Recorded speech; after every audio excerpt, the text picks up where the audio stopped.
Renovo as boas tardes a todas as senhoras deputadas e senhores deputados presentes, quer presencialmente, quer aqueles que nos acompanham por videoconferência. Estamos aqui para dar início a esta audiência solicitada pelo Movimento Nacional Associativo Académicas, que é um movimento composto por 8 associações académicas, mais concretamente das universidades de Aveiro, Algarve, Beira Interior, Coimbra, Évora, da Universidade do Minho, Trás-os-Montes e Alto Douro. Nós temos aqui a representar este movimento nacional designado como Académicas, o Sr. Presidente da Associação Académica da Universidade de Aveiro, António Alves, presente, e o Sr. Presidente da Associação Académica da Universidade da Beira Interior, Ricardo Nora, a quem saúdo desde já, em nome da 8ª Comissão de Educação, Ciência, Juventude e Desporto. Umas pequenas notas só para regular esta audiência e que têm a ver com metodologia de participação. Temos a participação presencial, conforme verificam, e também por via digital. E depois temos a grelha de tempos que vos foi dada a conhecer e que eu relembro aqui. Cabe ao movimento Académicas a intervenção inicial com 10 minutos e depois todos os grupos parlamentares presentes, ou por via presencial, com 3 minutos cada grupo parlamentar ou deputado. Cabe concluir esta audiência a entidade visitante com um final de 10 minutos, naturalmente, respondendo às questões que as senhoras deputadas e os senhores deputados poderão e deverão colocar. Portanto, estamos em condições para só mais um pequeno pormenor, o facto de, quando falarem, podem falar aleatoriamente, podem passar a palavra se entenderem que se vão complementar, carregando no botão verde. E, portanto, tem acesso, ao som, que esta audiência é gravada em registro vídeo e registro sonoro também. E depois temos para controle, lá ao fundo, o cronómetro que nos vai dar orientação para o tempo, sem perturbar o andamento da sessão. No entanto, sempre que o tempo seja ultrapassado, eu dou um clique neste sinal sonoro para dizer que o tempo que está passado, normalmente uns segundos a mais, para que os intervenientes possam concluir. Isto vale quer para os nossos convidados, como para os senhores deputados e as senhoras deputadas. E, portanto, estamos em condições de iniciar esta audiência das académicas e eu dava a palavra, desde já, ao António Alves. Naturalmente, seja bem-vindo, tenha a bondade, lembro os tais 10 minutos de intervenção. Muito obrigado. Obrigado. Pode falar sem máscara se entender que pode fazer, porque é permitido, desde que não tenha... Se sentirem que está abafado, eu tiro, okay. Se não ouvirem bem. Excelentíssimo Sr. Presidente da 8ª Comissão do Ensino, da Ciência, Juventude e Desporto, excelentíssimos senhores e senhoras deputados da Assembleia da República, pertencentes à 8ª Comissão, a todos os portugueses que nos seguem pelas vias digitais. Como foi aqui apresentado, o movimento Académicas é constituído pelas associações académicas do Algarve, da Aveiro, da Beira Interior, de Coimbra, Évora, Minho, Trás-os-Montes e Alto Douro. Iniciamos a nossa primeira intervenção afirmando aquilo que é a nossa intenção, a marcar presença nesta mesma comissão. Queremos apelar claramente a um aumento de financiamento do ensino superior em Portugal, de forma a que se verifique neste nível de ensino, uma maior capacitação para responder às exigências que atualmente encontramos e que expomos de seguida. Entendemos que a educação superior é necessária para a qualificação do país, devendo esta ser capaz de responder não só aos problemas profissionais, mas também de âmbito social. Desta forma, reforçamos a necessidade de estabelecer a verdadeira autonomia das instituições de ensino superior, para que as mesmas não estejam reféns das decisões políticas e para que sejam igualmente capazes de se diferenciar estrategicamente e não por força das condições financeiras das instituições. Cada universidade é única e deve ser capaz de desenvolver de forma independente para que, com base no conhecimento que cria, seja capaz de promover desenvolvimento e assegurar um futuro mais promissor. Nesse sentido, verificamos a necessidade de investimento nas instituições, para que sejam estas mesmas espaços de futuro. Espaços de qualidade com condições necessárias ao desenvolvimento da atividade letiva, bem como para o desenvolvimento da atividade em espaço fora de sala de aula, com ambientes de trabalho individual ou coletivo, ou para atividades de cariz social, cultural ou desportivo, estas que pautam de sobremaneira o cotidiano das instituições de ensino superior. Adicionalmente, acreditamos ser fundamental garantir recursos humanos e materiais para a concretização das atividades pedagógicas. Às problemáticas que vimos assistindo no ensino superior, atualmente acentuadas pela pandemia, juntam-se os problemas decorrentes deste novo contexto. Neste sentido, é urgente a criação de linhas de financiamento para a aquisição de material de apoio à atividade letiva. No atual panorama, é fulcral o reforço da capacidade para a aquisição de materiais como microfones e câmaras para as salas de aula das nossas universidades e de computadores e internet para os alunos. Ambos essenciais para o exercício de lecionação no modelo misto, o qual se encontra em vigor na maioria das universidades aqui representadas. Sem aumento de recursos humanos e materiais de apoio à atividade à distância, o desenvolvimento da atividade letiva fica naturalmente comprometida. Juntamente com o ponto anterior, e porque este será um momento de definição estratégica para a década, importa frisar a necessidade de um investimento nas infraestruturas das universidades, as quais enfrentam diversos problemas estruturais e que comprometem o sucesso do ensino superior. Aquilo que nós também gostaríamos aqui de propor era a criação de uma linha de apoio, neste sentido, de investimento infraestrutural, semelhante àquele que ocorreu com o Programa de Investimento e Despesas da Administração Pública, e neste caso, particularmente para as instituições de ensino superior. Agora queria passar a palavra ao meu colega Ricardo. Bem, tenha a vontade, Ricardo. O ensino superior deve ser de qualidade e este deve ser o vetor que direciona o caminho a ser seguido pelas nossas universidades. Fazendo acontecer e não esperando que lhes aconteça, porque apenas com academias fortes será possível o desenvolvimento do país. Aliado à qualidade, acreditamos que o ensino superior deve ser de acesso universal, assente no mérito e com uma ação social direta e indireta forte. Neste âmbito, a necessidade de redução dos custos inerentes à frequência do ensino superior é fundamental para que todos tenham igualdade de oportunidade de acesso. Deixamos ainda nota de que os custos associados à frequência do segundo e terceiro ciclo são exageradamente expressivos e desfasados com os restantes ciclos de ensino, colocando em causa o desenvolvimento do país em matérias de maior qualificação e investigação. Não obstante, não podemos deixar de felicitar a recente subida de 16 para 18 IAs no regulamento de atribuição de bolsas. O momento da pandemia vem acentuar as desigualdades entre estudantes, pelo que o trabalho em prol da ação social deve ser intensificado. Observamos também a subida generalizada do complemento ao alojamento para privados, mas estranhamos que o mesmo não tenha sido aumentado para os serviços de ação social, atualmente em 17,5%, valor esse que não cobre despesas necessárias para as alterações advindas da Covid-19, nem os investimentos necessários para a requalificação das estruturas atuais. Ainda sobre o alojamento, no início da legislatura foram apresentadas soluções como o plano de alojamento.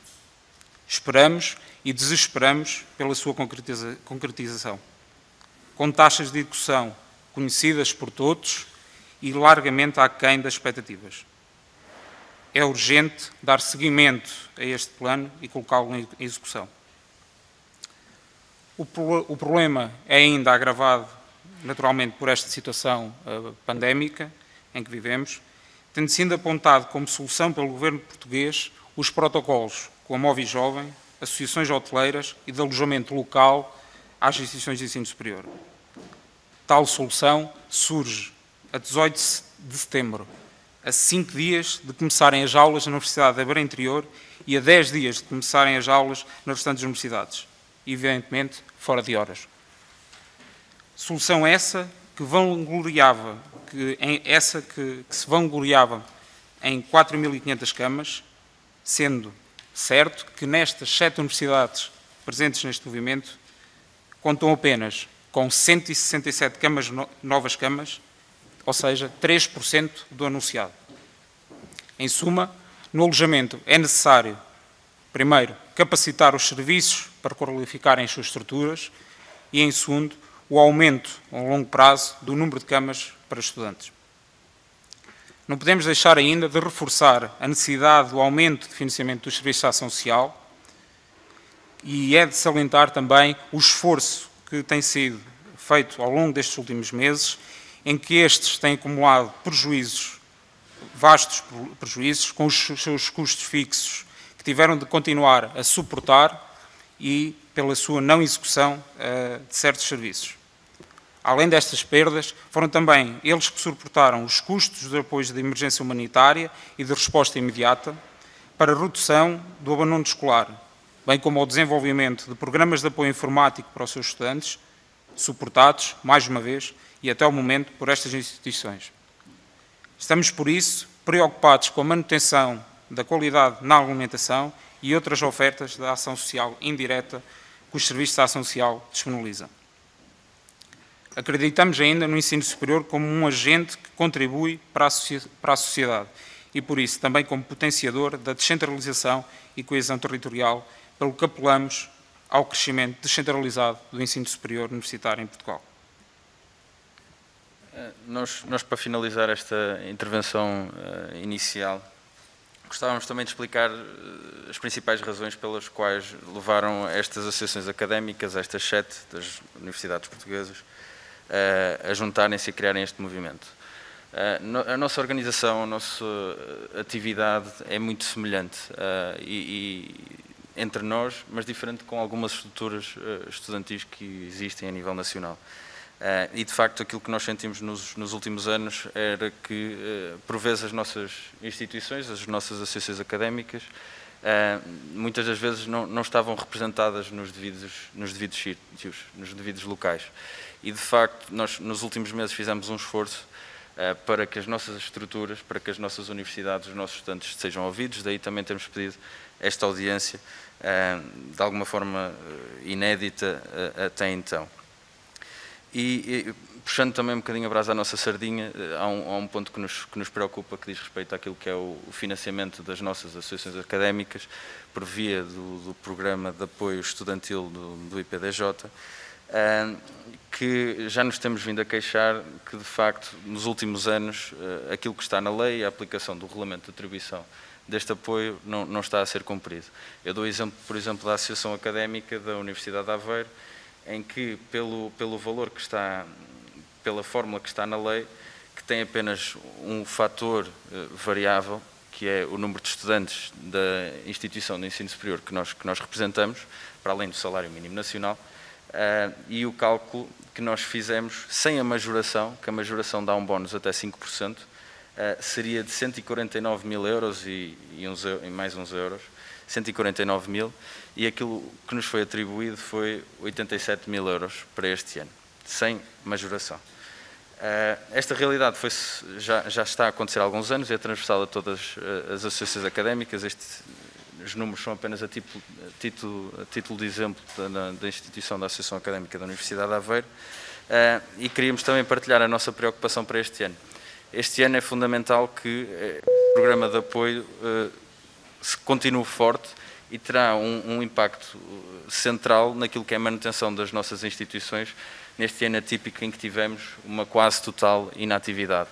Este apoio do IPDJ pode ser essencial para a manutenção das nossas instituições, para a manutenção dos postos de trabalho que nós criamos nas nossas estruturas profissionais, e não queríamos ver, por via da pandemia, sairmos de alguma forma prejudicados com este contexto, e gostávamos também de ver asseguradas estas condições. Queria então agradecer também a atenção de todos. Muito bem.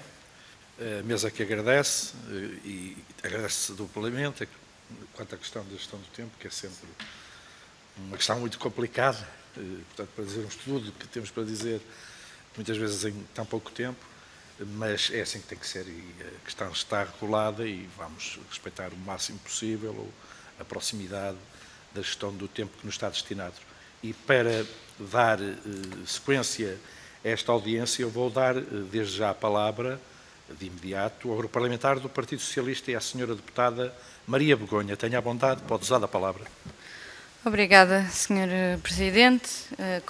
Começar naturalmente por ainda não tinha estado aqui presencialmente, portanto, os senhores deputados e senhoras deputadas, mas sobretudo cumprimentar o movimento académicas, na pessoa naturalmente dos presidentes aqui conosco e naturalmente reconhecer desde o momento em que fundaram este movimento, reconhecer o papel também de representatividade e naturalmente de representação dos direitos e das questões à volta da promoção do ensino superior de qualidade, mas também democrático e também, obviamente, cumprimentar pelo papel que têm tido desse ponto de vista.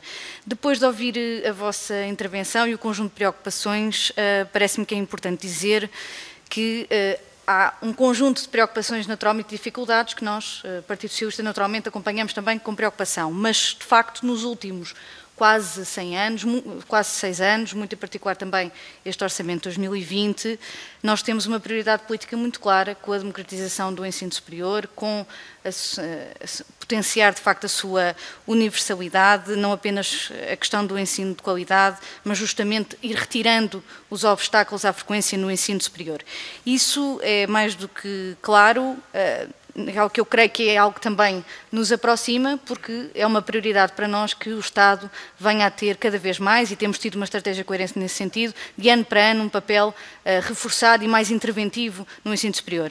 Isso é verdade com as conquistas dos últimos anos, o que não é dizer que os problemas estão todos ultrapassados, mas com a descida de propinas, com o aumento das bolsas, ainda que tenhamos naturalmente problema com o alojamento e com a habitação jovem, é também verdade naturalmente com a execução do Plano Nacional de Alojamento e, portanto, este conjunto também de conquistas, quer na ação social direta como indireta, e sobretudo ultrapassamos também esta questão do paradigma de propina ou ação social, e portanto temos hoje também bolsas que não se limitam apenas a ajudar a propina.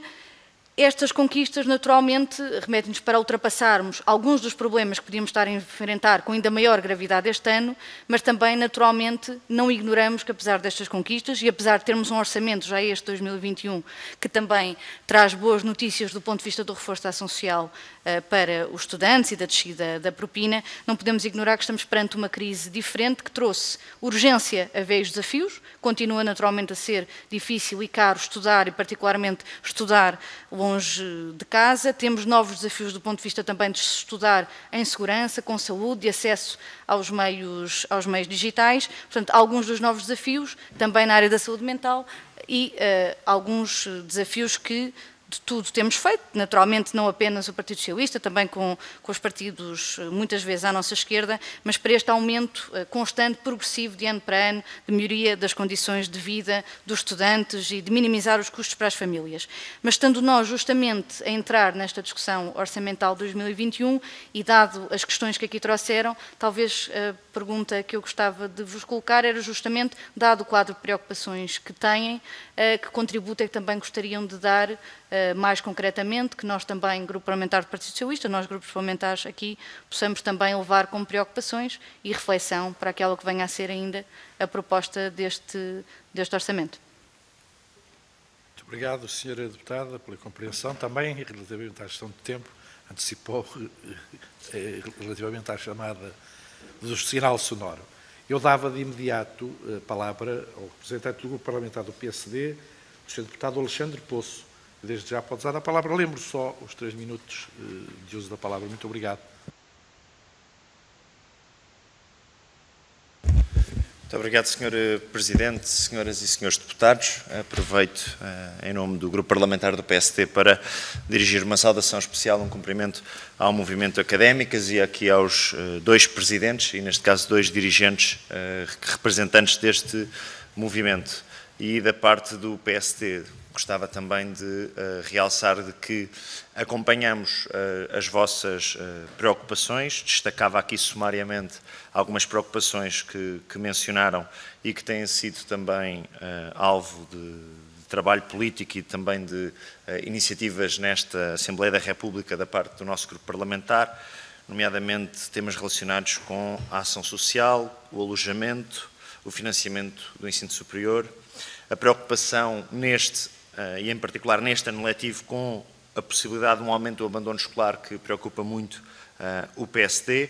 Muitas vezes ouvimos da parte da tutela um discurso de que a autonomia que concordamos, mas que não pode ser motivo para uma desresponsabilização total da parte da tutela e, por isso, somos muitas vezes céticos quando ouvimos falar sucessivamente deste Governo da parte da autonomia responsável e da capacidade da autonomia responsável das instituições poder ser suficiente para o dia-a-dia do ensino superior e, defendendo a autonomia, o que não acompanhamos é um sentimento de responsabilização sucessivo que vamos encontrando no atual Governo e no atual Ministro do Ensino Superior. Gostava, em particular, de referir que a vossa primeira preocupação, uma das principais preocupações, tinha necessário a ver com a adaptação tecnológica das instituições, de faculdades, de politécnicos, do dia-a-dia de uma faculdade. E, nesse sentido, dizer que esta é também uma preocupação que levou o PSD recentemente a aprovar um projeto de resolução nesta Casa, contou apenas com os votos contra do Partido Socialista, em que se propunha um programa de adaptação tecnológica especificamente pensado para acompanhar esta situação pandémica de forma a que alunos, docentes e instituições não sejam prejudicados com este ensino misto, com esta adaptação que temos vivido nos últimos meses das nossas vidas, e também uma clara preocupação com a saúde mental, também fazia parte do mesmo projeto de resolução discutido no final de julho, em que o PSD também apelava a um plano de contratação de psicólogos, reconhecendo que hoje a saúde mental, e nomeadamente há também estudos sobre este tema, é hoje um dos principais desafios da vida de um estudante, mas fazia agora uma questão final para terminar, tendo em conta que também não tenho mais tempo, que se prende com, neste ano letivo, portanto estamos agora a iniciar um ano letivo, qual é que é, no vosso entendimento, a principal preocupação / dificuldade neste regresso às aulas presenciais, e nomeadamente num aspecto concreto que já fomos contactados no grupo parlamentar, e termino, Sr. Presidente, relativamente a instituições que possam estar a obrigar alunos de grupos de risco a participar em aulas presenciais, e se têm tido reporte destas situações que já nos chegaram e que para nós nos preocupam, e por isso esta principal preocupação e, por outro lado, também esta nota, este detalhe sobre como é que está a situação dos alunos de risco, se estão ou não estão a ser obrigados a frequentar aulas presenciais. Muito obrigado e obrigado pela vossa presença. A mesma questão para a gestão do tempo, agradecimento e a compreensão também, e passava a palavra de imediato ao Grupo Parlamentar do Bloco de Esquerda e ao Sr. Deputado Luís Monteiro. Tenha a bondade, Sr. Deputado. Muito obrigado, senhoras e senhores deputados. Quero, antes de mais, cumprimentar-vos e agradecer a exposição inicial que fizeram, que foi bastante clara quando enunciaram um conjunto de prioridades que têm para o ensino superior. E eu, no pouquíssimo tempo que tenho, colocar-vos-ei algumas questões, porque acho que é importante nós aprofundarmos para também fazermos um trabalho melhor e mais, e passa a redundância, mais aprofundado aqui no Parlamento. A discussão do financiamento no ensino superior existe há muitos anos. E eu acho que é importante nós, quando apontamos isso, dizermos então que metas exatamente é que nós temos. O financiamento é preciso ser aumentado para as instituições de ensino superior em primeira linha, porque precisam de orçamentos, dos seus orçamentos privativos para dar resposta às suas carências atuais, mas precisamos também de aumentar o financiamento e reforçar a ação social, diminuindo também o valor praticado das propinas. Aliás, propinas essas que falaram e bem na questão dos mestrados, dos doutoramentos e das pós-graduações, está completamente descontrolado. Tivemos a semana passada, ou há 15 dias, uma discussão aqui no Parlamento, onde o Bloco apresentou uma medida muito simples, que era começar a discutir, para início de conversa, um limiar máximo para o valor dessas mesmas propinas. Essa proposta foi chumbada. A subida dos 16 IAs para os 18 IAs foi uma proposta do Bloco no Orçamento de Estado para este ano. Obviamente que nos congratulamos com isso. É preciso ver agora os efeitos e os impactos que isso vai ter já neste início do ano letivo. É verdade que nós temos historicamente um atraso naquilo que é a resposta aos pedidos de bolsa, mas é também importante salientar que nos últimos anos o Governo, e bem, tem conseguido dar uma resposta mais rápida a isso, apesar de continuar a existir atrasos. Deu-se um passo muito importante nessa matéria.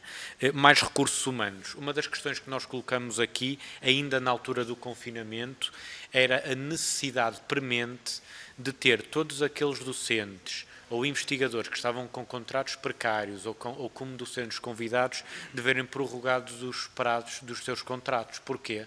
Para não acontecer o que aconteceu na altura da pandemia, em que os prazos acabaram, muitas das aulas tiveram de se estender por mais tempo e tivemos docentes a ter de avaliar exames fora dessas mesmas, já fora do seu contrato, e temos agora uma falta clara de docentes no ensino superior para dar uma resposta mais clara àquilo que é esta necessidade do ensino, do ensino misto.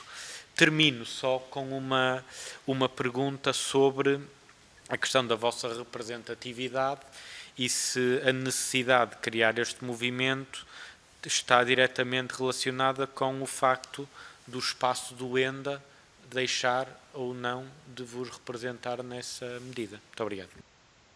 Muito obrigado pela gestão criteriosa do tempo, Sr. Deputado.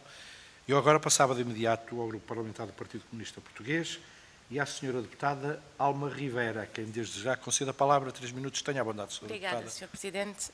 Cumprimentar o movimento Académicas por mais uma vez trazer aqui ao Parlamento estas questões fundamentais relativas ao ensino superior e que nós temos acompanhado na sua quase totalidade e, aliás, já aqui um elemento que nós procurámos também trazer para cima da mesa na nossa intervenção mais recente, que é exatamente esta ideia de que este é um tempo de definição estratégica e é um tempo em que os investimentos têm que ser pensados para corrigir erros e para remediar déficits estruturais e que o ensino superior, nesta lógica, desempenha aqui um papel fundamental. Aliás, não se conhece nenhum país que queira fazer um desenvolvimento intenso que não tenha associado um grande investimento em ciência, tecnologia e ensino superior.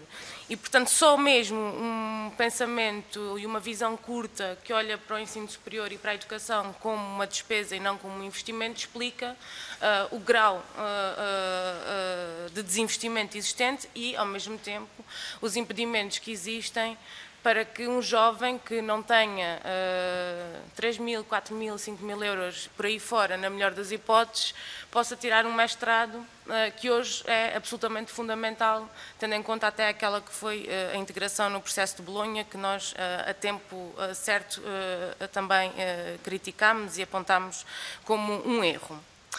Posto isto, de facto, há aqui desafios que nós também partilhamos, a questão de assegurar um caráter de maior universalidade e, portanto, remover obstáculos e, por outro lado, garantir que isso não se traduz numa perda de qualidade e que a qualidade também é reforçada com este investimento.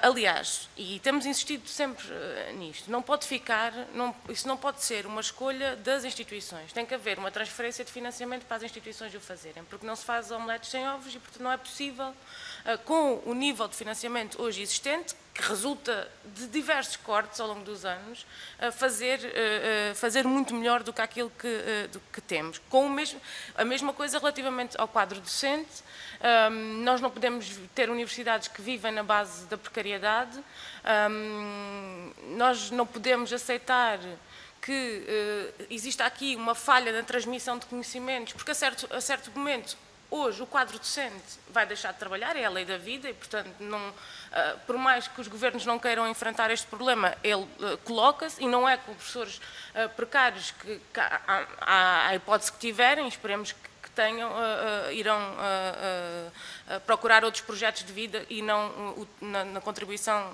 para a academia. E, portanto, é preciso sim um reforço de financiamento, esta é uma prioridade que nós temos e, para terminar, eu queria só que pudessem dar a vossa opinião relativamente àquela que foi a medida aprovada quando do estabelecimento das medidas excepcionais de resposta ao Covid, em que se deixou ao critério das universidades a forma de pagamento, uma redução no pagamento das propinas, e que nós, naquele momento, apontámos como uma medida estéril, e achamos que aquilo que sabemos é que foi assim, mas era importante que pudéssemos saber de que forma é que isso se traduziu na vida dos estudantes. E também relativamente à questão das residências, nós temos recebido várias queixas, não só relativamente à falta, e vou mesmo terminar, Sr. Presidente, não só porque não houve um verdadeiro investimento e não houve construção, mas também porque existem, de facto, estudantes com dificuldade de acesso a residências. Nós temos casos concretos, por exemplo, no Porto, e queríamos saber se tinham mais algum, porque o Ministro não acredita que há problemas e nós gostaríamos muito que ele pudesse conhecê-los. Obrigada. Muito bem, muito obrigado, Sra. Deputada, e um agradecimento pela compreensão. Quanto à gestão do tempo, vamos ver agora se a Sra. Deputada Ana Rita Bessa está por videoconferência. Não estando, que ela tinha dado nota que poderia eventualmente intervir se estivesse atempadamente por onde se dirigiu. Não estando, eu chamava para a participação a Sra. Deputada Bebiana Cunha, do Grupo Parlamentar do PAN, que nos acompanha por videoconferência. Sra. Deputada Bebiana Cunha, seja bem-vinda novamente e tenha a palavra. Lembro só que tem 3 minutos para intervir. Tenha a bondade, Sra. Deputada, pode falar. Muito obrigada, Sr. Presidente. Cumprimentá-lo novamente, cumprimentar também a académicas, felicitá-los inclusivamente por este esforço conjunto de agregação de vontades, com vista precisamente a trazerem, por exemplo, aqui à nossa Comissão, aquelas que são as vossas preocupações, que da parte do PAN também ouvimos com bastante atenção e acompanhamos. De facto, nós temos defendido que para o contexto especial que vivemos deveria haver um plano específico para o ensino superior, a título de exemplo, para evitar que estudantes tenham que abandonar o ensino superior, os seus sonhos, os seus projetos, enfim, no fundo, as suas ambições, fruto de condições socioeconómicas que porventura se tenham também alterado, mas também, a par disto, uma valorização que é fundamental daqueles que são os nossos investigadores. Evidentemente, isto não se faz sem se fazer no fundo, se fazer um debate de fundo daquilo que é o financiamento das instituições de ensino superior, e nesse sentido acompanhamos as preocupações que trouxeram aqui relacionadas com o ensino superior. Gostávamos de aproveitar este momento em particular para vos deixar 2 questões concretas, partindo também de preocupações que trouxeram. Uma delas prende-se precisamente com os serviços da ação social. Nós sabemos bem que eles têm como função atribuir bolsas aos estudantes, mas que todos os anos há problemas que se repetem, nomeadamente nos despachos das bolsas. Sabemos também que aos serviços muitas vezes a informação chega fora de tempo. Este ano o concurso começou a 25 de junho, o início do cruzamento de dados foi anunciado a 10 de setembro e à data de hoje há processos que continuam sem dados, sem estar resolvidos.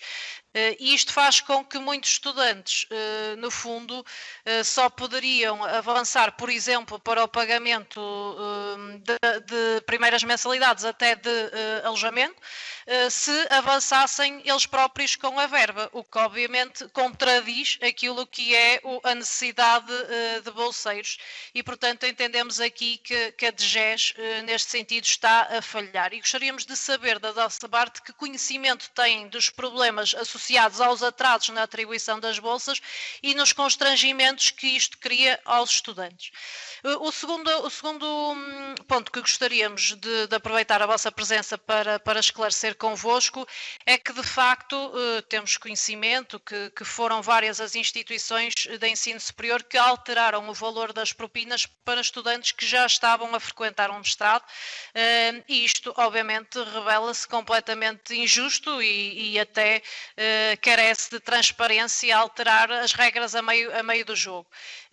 E, portanto, o PAN apresentou uma proposta que visava, no fundo, limitar este valor àquilo que seja a taxa de inflação. Esta proposta foi aprovada na generalidade, será feito agora o processo de especialidade, mas gostaríamos de saber da vossa parte, nas vossas instituições, que conhecimento têm desta realidade. Muito obrigado.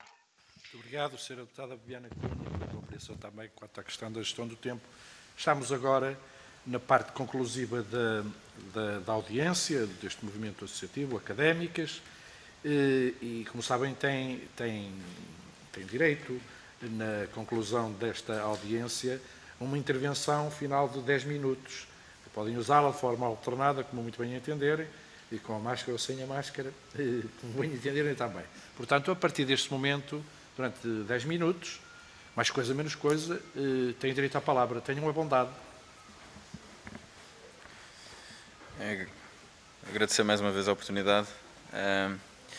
Relativamente àquilo que podem ser os contributos do nosso movimento para a discussão do Orçamento de Estado do próximo ano, está claro na nossa exposição que, de facto, aquilo que nós precisamos é de um maior financiamento para o ensino superior. Isso pode ser respondido de várias vivas. Há uma que, particularmente, no financiamento direto às instituições e às dotações orçamentais que são atribuídas a cada instituição, que nos faz alguma confusão. Porque, de facto, e isto sentiu-se muito nos últimos meses, particularmente durante a indefinição que se sentiu no início da pandemia, que se usava a questão da autonomia das instituições de ensino superior como defesa para algumas questões mais complicadas de indefinição no contexto que nós atravessamos e que os estudantes, sem dúvida, sentiram durante largos meses. Mas depois, por outro lado, naquilo que é o financiamento das instituições de ensino superior, essa autonomia é um pouquinho limitada. O que é que eu quero dizer com isto? As últimas atualizações que foram feitas, as atualizações significativas que deram resposta àquilo que foram alterações legislativas, como, por exemplo, na questão do PREV-PAP e como a diminuição do teto máximo do valor das propinas para o primeiro ciclo, foram compensadas com o aumento do financiamento das instituições. E foi o único aumento significativo que as instituições tiveram de financiamento e que, ao contrário do princípio da autonomia das instituições, foi de facto aumentado o seu financiamento, mas não foram as instituições que decidiram para onde é que essas verbas e esse aumento de financiamento iam ser alocadas. Foram simplesmente definidas pelos órgãos superiores do Governo. Outra questão que nós achamos essencial estar refletida naquilo que é a discussão do Orçamento de Estado, prende-se também com os serviços de ação social, como nós já partilhámos nos últimos meses, e com a sua inatividade, a falta de utilização, a não utilização das instalações desportivas, as questões dos bares que os próprios serviços de ação social exploram ou que concessionam, que perderam grande parte dos seus rendimentos, as refeições também, teve um impacto brutal. E são milhões de euros que os serviços de ação social das nossas universidades perderam de receitas próprias nos últimos meses. E nós entendemos que essa perda, da qual os serviços de ação social não têm nenhuma responsabilidade, tem que ser acautelada, porque também é com as receitas próprias que os fundos sociais de emergência e apoios de emergência são garantidos. E nós temos algum receio que estes apoios de emergência não consigam ser garantidos por via destas quebras de receitas próprias que os nossos serviços de ação social tiveram. Isto também nos leva a uma reflexão um pouco curiosa, porque de facto aquilo que nós nos apercebemos é que a ausência de estudantes nas universidades condicionou aquilo que era as receitas dos próprios serviços de ação social, o que pode ter aqui uma leitura um pouco estranha ou descontextualizada de que de facto é que os estudantes é que financiam os próprios serviços de ação social, e isto logicamente que é uma preocupação que nós temos. E se calhar um terceiro ponto a destacar era o investimento, quer ao nível de infraestruturas das nossas instituições, quer ao nível de equipamentos e transformação digital dos nossos processos e das questões de sala de aula. Nós vemos com alguma apreensão que, por exemplo, no raio de 1 km, 2 km das nossas universidades, encontramos no parque escolar disponível nas imediações das nossas universidades, muitas das vezes melhores condições tecnológicas do que nós temos, estudantes universitários, nas nossas universidades. E isso preocupa-nos. Do ponto de vista das infraestruturas, isso também ficou muito marcado com este contexto que nós estamos a atravessar, porque de facto, se nós já tínhamos uma realidade em que muitas das vezes os estudantes nas nossas universidades assistiam às salas de aulas em auditórios lotados, muitas das vezes nas próprias escadas, nas próprias escadarias dos auditórios, este contexto da pandemia e a pressão que se causou nos espaços, logicamente pelo distanciamento que se impõe, pôs um bocadinho a nu estas questões e os investimentos infraestruturais essenciais e emergentes que nós sentimos para as nossas instituições.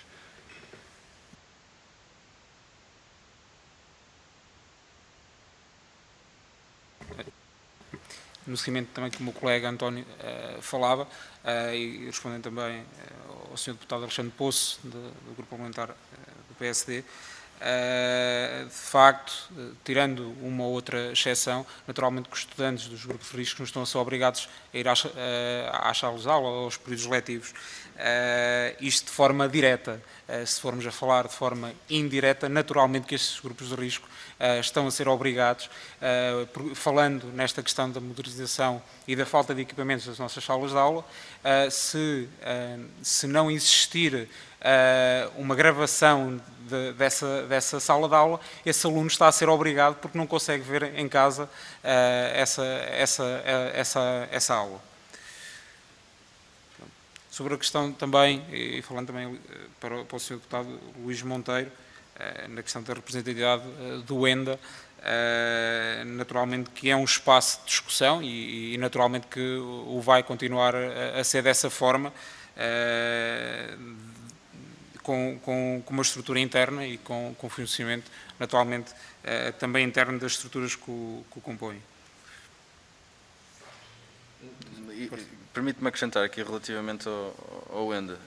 De facto, a criação do movimento Académicas é uma manifestação de uma falta de representatividade que as nossas estruturas, que representam sensivelmente 90 mil estudantes de ensino superior, sentem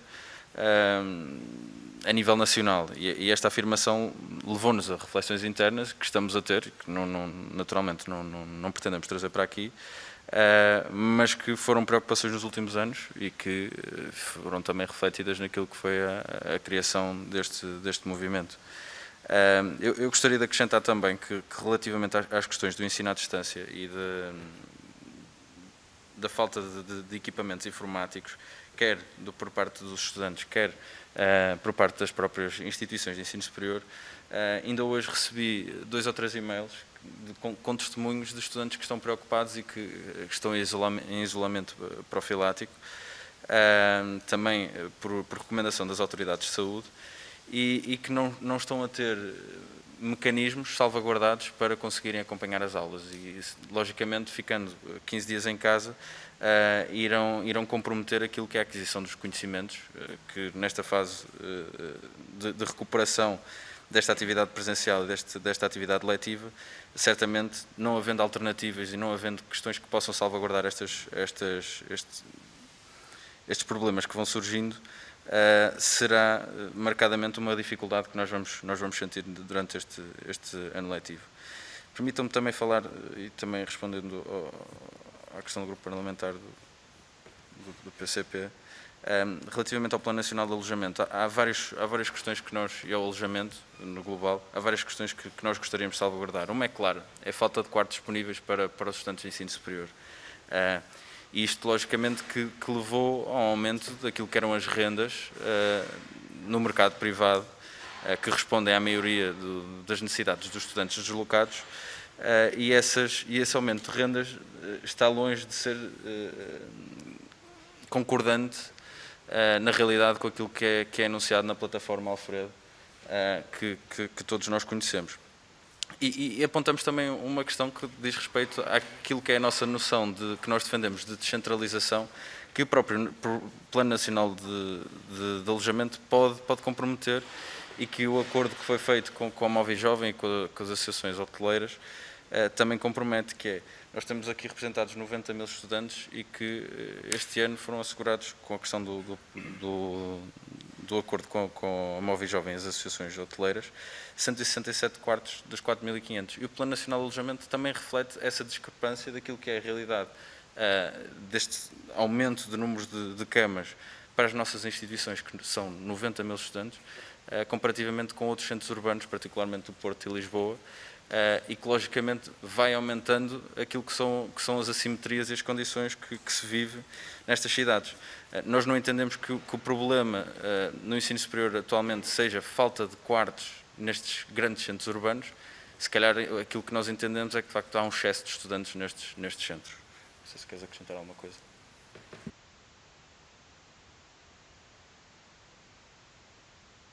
De facto, só concluir, de facto agradecer terem-nos recebido hoje e de facto dizer que há muitos desafios no ensino superior nos próximos tempos e já devíamos também ter preparado de alguma forma alguns dos problemas que hoje e flagelos que hoje atravessamos.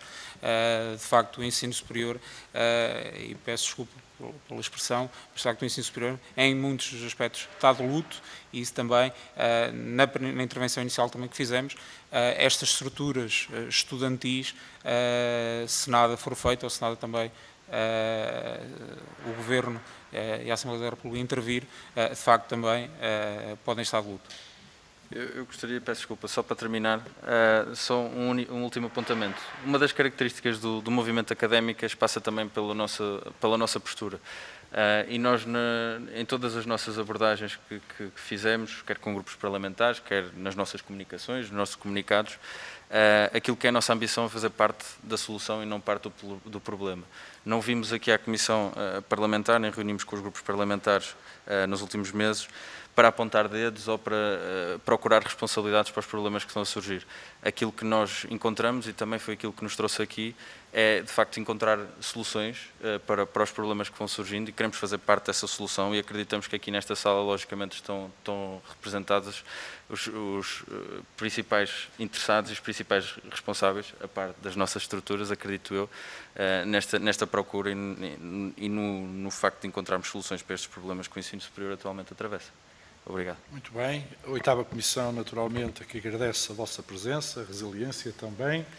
Um movimento associativo muito expressivo, que junta 7 associações académicas, com cerca de uma centena de milhares de alunos e de estudantes. Obviamente que os propósitos são todos iguais. Naturalmente aqui os seus deputados e as suas deputadas tomaram as devidas notas relativamente aos vossos anseios. O que interessa, naturalmente, é ser a parte da solução, como muito bem aqui exprimiu o António Alves. Quero ao António Alves e ao Ricardo Nora desejar um bom regresso até às vossas casas, Aveiro e Guarda, Covilhã, até à Covilhã. Façam boa viagem, naturalmente deixar aqui também o reconhecimento do vosso empenho em prol do movimento associativo. É isso que nós estamos também. Um desejo de uma boa viagem e contem sempre connosco, sempre que necessitar a 8ª Comissão, naturalmente, para vos ouvir. Muito obrigado. Eu acompanho-vos até o exterior.